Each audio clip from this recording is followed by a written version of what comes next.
आज ही Doubtnut app download करें। Doubtnut पर होगा अब आपके सभी मैथ्स, केमिस्ट्री, फिजिक्स और बायोलॉजी डाउट्स का सफाया। बस अपने क्वेश्चन की फोटो खींचो, उसे क्रॉप करो और तुरंत वीडियो सोल्यूशन पाओ। Download now. हेलो एवरीवन, इस वीडियो में हम एक नई केस स्टडी से वीडियो को प्रोसीड करते हैं। तो क्वेश्चन देख लेते हैं। क्वेश्चन में क्या दे रखा है। Sita and Gita are twin sisters. Sita और गीता कौन है? ट्विन सिस्टर्स हैं। After completing a course in journalism both of them joined a leading newspaper company as a sub editor. ठीक है, तो इसमें क्या लिख रखा है कि सीता और गीता कौन है? ट्विन सिस्टर्स हैं। उन्होंने अपना कोर्स कंप्लीट किया है जर्नलिज्म में और दोनों ने ज्वाइन किया है एक नई न्यूज़पेपर कंपनी में एज अ सब एडिटर के तौर पे। Okay, over the years due to their hard work they are promoted to the post of the chief editor in various division. तो यहाँ पे क्या लिख रखा है कि उनका हार्ड वर्क देखते हुए उनको प्रमोट कर दिया गया एज अ चीफ एडिटर, वो भी डिफरेंट डिविजन में। क्लियर है आपको? Okay, however the way of their function is totally different. इसलिए यहाँ पे ये भी लिख रखा है कि इनका जो वे था फंक्शन करने के लिए वो बिल्कुल ही डिफरेंट था। Okay, Sita believe in capabilities of her subordinate. Sita में क्या था? उसका एक बिलीफ सिस्टम था उसके अंदर कि वो जो कैपेबिलिटीज है उसके जूनियर्स में या सबऑर्डिनेट्स में, उनको उस पर बिलीव था। Therefore, follow the policy of selective dispersal of authority in all level of division. इस वजह से वो क्या सोचती थी कि वो फॉलो कर रही थी सिलेक्टिव डिस्पर्सल, मतलब अथॉरिटी को फॉलो करने में अदर डिविजन में। ऑन द अदर हैंड, अगर हम गीता के बारे में देखते हैं तो गीता प्रेफर करती थी function to strict control. Gita क्या कहती थी? उसको अपने सबऑर्डिनेट्स पे भरोसा नहीं था, तो इसलिए वो स्ट्रिक्ट फंक्शन को कंट्रोल करती थी और साथ ही साथ रिमेन करती थी all decision making authority with in himself. तो यहाँ पे क्या लिख रखा है कि उसको अपने सबऑर्डिनेट पे भरोसा नहीं था, इस वजह से वो रिटेन करती थी सारी की सारी अथॉरिटी को अपने अंदर, मतलब हर सेल्फ उसके कंट्रोल में ही ये सारी की सारी अथॉरिटी रहनी चाहिए। ठीक है, आगे देख लेते हैं क्वेश्चन हमसे क्या पूछ रहा है। फर्स्ट पार्ट में हमसे क्वेश्चन पूछ रहा है कि हमें क्या बताना है। In the above context state the concept used by Sita and Gita. ठीक है, अबव कॉन्टेक्स्ट का क्या मतलब है? ये जो पैराग्राफ आपको दे रखा है उसके बेसिस पे आपको बताना है कि कौन सा कॉन्सेप्ट यूज किया है सीता ने और गीता ने। यहाँ तक क्वेश्चन क्लियर हुआ आपको? ओके, सेकंड में हमें क्या बताना है? हमें 3 डिफरेंसेस बताने हैं बोथ द कॉन्सेप्ट में। ठीक है, फर्स्ट में हमारे को 3 डिफरेंस बताने हैं। क्या बताने हैं? बोथ द कॉन्सेप्ट में। ओके, तो यहाँ पे हम क्वेश्चन में क्या लिखेंगे बताइए। पहले कॉन्टेक्स्ट में हम अबव कॉन्सेप्ट में सीता और गीता ने क्या करा है बताइए। देखे, सीता को क्या था? भरोसा था। गीता को भरोसा नहीं था अपने सबऑर्डिनेट्स पे। तो हमारे को 2 कॉन्सेप्ट पता है, सेंट्रलाइजेशन और डिसेंट्रलाइजेशन के। ठीक है, तो पहले हम कॉन्सेप्ट देख लेते हैं। किसके देखेंगे? सेंट्रलाइजेशन के। ओके, फिर उसके बाद हम देखेंगे कि डिसेंट्रलाइजेशन का क्या मतलब होता है। ठीक है, ये सारी चीजें अगर आपको पहले पता होंगी तो आप एकदम से क्या कर सकते हैं? आइडेंटिफाई कर सकते हैं अपने पर्पस से। ठीक है, तो जब सेंट्रलाइजेशन की बात कर रहे हैं, डिसेंट्रलाइजेशन की बात कर रहे हैं, तो सेंट्रलाइजेशन का मीनिंग क्या होता है? सबसे पहले ये बताएं। सेंट्रलाइजेशन रेफर करती है, क्या करती है सेंट्रलाइजेशन? सेंट्रलाइजेशन रेफर करती है ऑफ कंसंट्रेशन, ये करते हैं रेफर टू कॉन्सेंट्रेशन। ठीक है, किसको करते हैं? Refer to concentration. ओके, किसकी? Of powers. ठीक है, पावर्स को भी, और साथ ही साथ या अथॉरिटी को, और अथॉरिटी। होप आपको क्लियर हो गया? यस, पावर या अथॉरिटी किस में बताइए? इन फ्यू हैंड्स, वो भी फ्यू हैंड्स से। होप आपको क्लियर है? इससे क्या मतलब होता है फ्यू हैंड से? दैट इज कि ये टॉप लेवल के बारे में बात कर रहे हैं। यहाँ तक क्लियर हुआ? यस, अगर ऑर्गेनाइजेशन सेंट्रलाइज्ड है when the decision making authority is the hand of the top level management only। तो अगर हम अदर वर्ड्स में कहना चाहें कि अगर एक ऑर्गेनाइजेशन, क्या एक ऑर्गेनाइजेशन क्या है बताइए? सेंट्रलाइज्ड है। क्या है? सेंट्रलाइज्ड है। तो हम ये कह सकते हैं कि when the decision making authority, जब हम ये देखें कि डिसीजन मेकिंग अथॉरिटी है, ठीक है, क्या है? डिसीजन मेकिंग अथॉरिटी है, वो किस में है बताइए? टॉप लेवल मैनेजमेंट में सिर्फ। ठीक है, तो हम ये लिख सकते हैं जो डिसीजन मेकिंग अथॉरिटी है वो हैंड्स इन, लिखे, in hands of top management only, top level management. Clear हो गया आपको यहाँ तक? ये हमारे को यहाँ तक क्लियर हो गया। ओके, अगर हम किसकी बात करेंगे? डिसेंट्रलाइजेशन के बारे में बात करते हैं। ठीक है, डिसेंट्रलाइजेशन का क्या मतलब होता है आप बताइए। जब हम डिसेंट्रलाइजेशन के बारे में बात करते हैं तो हम ये कहते हैं जितनी भी अथॉरिटीज है, ठीक है, क्या है? अथॉरिटीज है, वो हमने क्या कर दी है बताइए? हमने डिस्ट्रीब्यूट कर दिया। ठीक है, क्या होती है, हमने डिस्ट्रीब्यूट कर दिया। तो अगर आपको डिसेंट्रलाइजेशन में लिखना हो तो क्या लिखेंगे कि इवन और सिस्टमैटिक डिस्ट्रीब्यूशन है। तो सबसे पहले आप इसमें क्या लिखेंगे बताइए, इवन और प्लस सिस्टमैटिक डिस्ट्रीब्यूशन है और सिस्टमैटिक डिस्ट्रीब्यूशन है, आप एंड लिख सकते हैं। ठीक है, तो हम ये कीवर्ड्स के थ्रू क्या कर रहे हैं बताइए, हम कीवर्ड्स के थ्रू इसको समझे। सिस्टमैटिक क्या है, डिस्ट्रीब्यूशन है। ठीक है, ओके, किसकी डिस्ट्रीब्यूशन है बताइए, इवन और सिस्टमैटिक डिस्ट्रीब्यूशन किसकी है बताइए, ऑफ अथॉरिटी। किसकी है, ऑफ अथॉरिटी। ओके, यहाँ तक क्लियर हो गया। Of authority at every level of management, वो भी एट हर लेवल पे मैनेजमेंट की।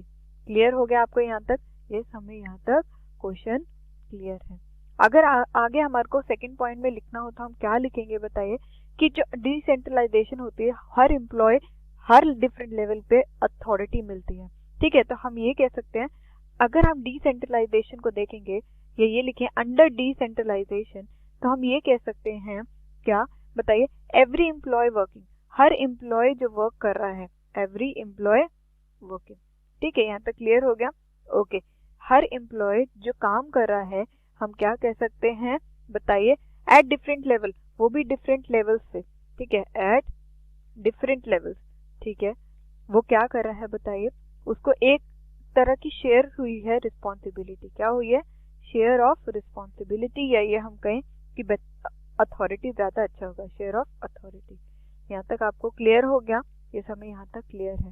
तो अगर हमने ये सारी चीजें पढ़ ली, तो अगर हम क्वेश्चन को देखते हैं, क्या देखेंगे हम क्वेश्चन को, तो हम कह रहे हैं कि सीता ने क्या किया है बताइए, सीता ने तो डिसेंट्रलाइजेशन किया। सीता ने डिसेंट्रलाइजेशन क्यों किया है बताइए, क्योंकि अगर हम देखें, उसको क्या था, भरोसा था, इसलिए उसने इवन और सिस्टमैटिक क्या करी है बताइए, डिस्ट्रीब्यूशन करी है। क्लियर हो गया। और साथ ही साथ उसने क्या करा है, हर लेवल पे जो शेयर करी है किसको, अथॉरिटी को। तो हम यहाँ पे कहेंगे, फर्स्ट केस में हमारे को क्या समझ में आ रहा है बताइए, फर्स्ट केस में हमारे को ये समझ में आ रहा है, कॉन्सेप्ट यूज बाय गीता। ठीक है, हम क्या कह रहे हैं, कॉन्सेप्ट यूज बाय सीता। ठीक है, क्या है, सीता, हम ये कहेंगे कि वो कर रही है डिसेंट्रलाइजेशन। क्या कर रही है, डिसेंट्रलाइजेशन। क्लियर हो गया आपको यहाँ तक, ये हमें यहाँ तक क्लियर है। और अगर हम फर्स्ट पार्ट में किसको देखेंगे, गीता को। ठीक है, तो हम ये कहेंगे जो कॉन्सेप्ट है वो यूज्ड बाय गीता। ठीक है, यूज्ड बाय गीता, तो हम यही कहेंगे कि वो क्या कर रही है, सेंट्रलाइजेशन कर रही है। क्या कर रही है, सेंट्रलाइजेशन कर रही है। अब आप पूछेंगे कि सेंट्रलाइजेशन कैसे कर रही है, अभी हम बताते हैं इसको भी, जैसे हमने अबव क्वेश्चन में पढ़ा था। क्या पढ़ा था देखें, कि ये जो सेंट्रलाइजेशन है, क्या है, सेंट्रलाइजेशन है, उसमें जो हैंड्स क्या है, जो डिसीजन है, ये डिसीजन अथॉरिटी है, वो हर लेवल पे नहीं होती, बस और सिर्फ इन हैंड्स। ठीक है, सिर्फ और सिर्फ किस पे होती है, टॉप लेवल मैनेजमेंट पे। इसलिए हमने कह दिया कि सेंट्रलाइजेशन क्या है, कॉन्सेप्ट यूज जो गीता ने किया है। उसके बाद हमारे को तीन डिफरेंस बताने हैं, किसमें बताने हैं बताइए, सेंट्रलाइजेशन और डिसेंट्रलाइजेशन में। ओके, तो पहला डिफरेंस का बेस हम क्या लिखेंगे बताइए, सबसे पहले हम डिफरेंस का बेस लिखेंगे, लिखें मीनिंग। ठीक है, तो पहला क्या आ जाएगा हमारा, मीनिंग आ जाएगा। ओके, जब पहला मीनिंग की बात करेंगे हम सेंट्रलाइजेशन या डिसेंट्रलाइजेशन में, तो हम सेंट्रलाइजेशन का क्या बोलेंगे, refer to concentration of power और authority at higher level only. तो ये क्या होता है कि ये रेफर करता है, क्या करता है, ये रेफर करता है टू कंसंट्रेशन। ठीक है, क्या, कंसंट्रेशन को। ओके, आगे देख लेते हैं क्या लिख रखा है, ये कंसंट्रेशन किसका लगता है, हमने मीनिंग पढ़ा है, तो हम पहले लिख लेते हैं ऑफ पावर और अथॉरिटी। क्लियर हुआ, यहाँ तक हमारे को क्लियर है। और वो भी किस पे, एट हायर लेवल ओनली, और वो भी हायर लेवल पे ही। ठीक है, आपको यहाँ तक पहले मीनिंग समझ में आ गया। ओके, अगर हम मीनिंग डिसेंट्रलाइजेशन का कहेंगे, तो हम ये किसमें कहेंगे कि वो क्या रेफर करता है बताइए, टू एवरी लेवल, या ये कह सकते हैं टू एवरी डिस्ट्रीब्यूशन। लेकिन साथ साथ कि वो किसको कह रहा है, कि हर डिस्ट्रीब्यूशन को, हर किसी को, किसकी, पावर को, ऑफ पावर, और साथ ही साथ क्या, अथॉरिटी को। क्लियर हो गया आपको, ये यहाँ तक क्लियर है। और वो भी at every level of management, और वो भी हर लेवल पे किसकी, मैनेजमेंट की। होप आपको क्लियर है आपको, यस, यहाँ तक हमारे को क्लियर है। उसके बाद क्या लिखा है मीनिंग के बाद, कि सूटेबल कहाँ है। ठीक है, तो पहले आप लिख सकते हैं सेकंड मीनिंग। ठीक है, हमारे को तीन डिफरेंस बताने, इसलिए हम सिर्फ तीन ही करेंगे। तो पहले सेंट्रलाइजेशन और डिसेंट्रलाइजेशन की सूटेबिलिटी क्या है आप ये बताइए। ठीक है, सूटेबल हो रहा है ये स्मॉल स्केल के लिए और स्मॉल साइज ऑर्गेनाइजेशन के लिए। किसके लिए बताइए? स्मॉल स्केल, ओके, यहाँ तक हमें क्लियर है। और साथ ही साथ हम ये कह सकते हैं क्या, स्मॉल साइज ऑर्गेनाइजेशन के लिए एंड स्मॉल साइज ऑर्गेनाइजेशन के लिए। होप आपको यहाँ तक क्लियर हो गया। ये हमें यहाँ तक क्लियर है। अगर हम सूटेबिलिटी के बाद डिसेंट्रलाइजेशन में कहते हैं तो हम ये कह देते हैं कि ये सूटेबल किस पे है बताइए? लार्ज स्केल पे। क्या है? लार्ज स्केल ऑर्गेनाइजेशन पे ये सूटेबल है। यहाँ तक आपको क्लियर होगा? ओके। उसके बाद अगर हमारे को थर्ड डिफरेंस बताना है तो हम फ्रीडम ऑफ एक्शन के बारे में बात करेंगे। किसके बारे में बात करेंगे? Freedom of action. यहाँ तक आपको क्लियर है?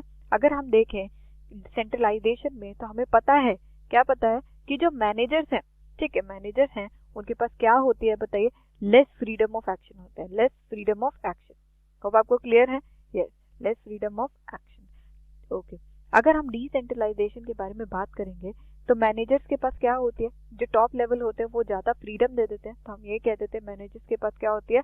मोर फ्रीडम होती है। क्या होती है? मोर फ्रीडम होती है किसकी? ऑफ एक्शंस की। होप आपको यहाँ तक क्लियर हो गया? ओके। तो हमें ये चीजें क्लियर हैं, ये हमें यहाँ तक क्लियर है।